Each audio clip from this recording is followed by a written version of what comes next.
अब अगली खबर चीन से। दरअसल चीन में फेफड़े फुलाने वाली रहस्यमय बीमारी को लेकर केंद्र सरकार ने राजस्थान, कर्नाटक, गुजरात, उत्तराखंड और हरियाणा और साथ ही साथ तमिलनाडु को अलर्ट जारी किया है।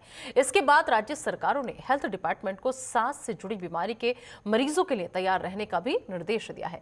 राज्य सरकारों ने लोगों के लिए भी एडवाइजरी जारी की है। इसमें लोगों को भीड़ भाड़ वाली जगहों पर मास्क का इस्तेमाल करने की सलाह दी गई है। आपको बता दें कि पीडियाट्रिक यूनिट्स में बच्चों के इलाज के लिए पूरी व्यवस्था करने को कहा गया है।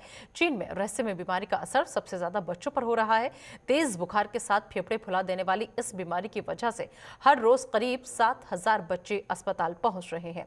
एक्सपर्ट का कहना है कि कोरोना की तरह ये बीमारी भी संक्रामक है। केंद्र सरकार ने 24 नवंबर को सभी राज्यों और केंद्र शासित प्रदेशों को एडवाइजरी जारी की थी। केंद्रीय स्वास्थ्य मंत्री मनसुख मांडविया ने बताया कि भारत में चीन के रहस्यमय बीमारी का एक भी मामला अभी सामने नहीं आया है। सरकार इस पर बारीकी से निगरानी कर रही है।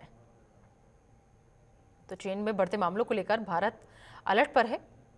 बता दें आपको कि चीन एक बार फिर से दुनिया को डराएगा, क्योंकि कोरोना का वक्त सभी ने देखा है कि किस तरीके से वो 2 साल कैसे गुजरे थे, और अब एक बार फिर से चीन में रहस्यमय बीमारी जो है वो कहर बरपा रही है। चीन में फैल रही बीमारी के लक्षण क्या है?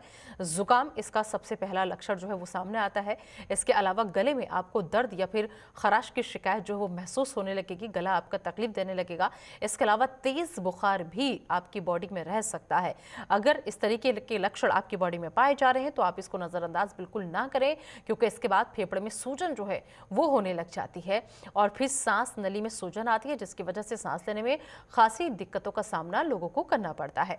आप समय पर टीकाकरण आपका करवाएं। रहस्यमय बीमारी पर WHO की जो गाइडलाइन है वो ये है कि वक्त रहते आप टीकाकरण जरूर कराइए, और साथ ही साथ बीमार होने पर तुरंत डॉक्टर से आप सलाह मशवरा कीजिए, डॉक्टर्स के टच में जाइए। बीमार लोगों से ऐसे वक्त में आप दूरी बनाकर रखें।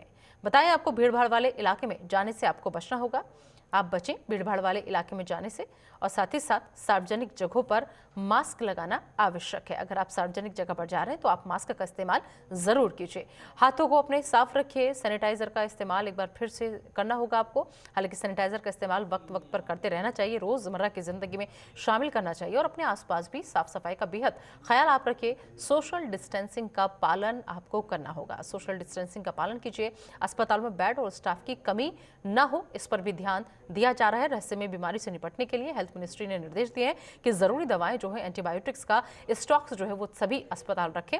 इसके अलावा कहा गया है कि ऑक्सीजन सिलेंडर पर्याप्त मात्रा में मौजूद रहे। कोविड काल में देखा होगा कि सबसे ज्यादा परेशानी ऑक्सीजन सिलेंडर को लेकर के हुई थी।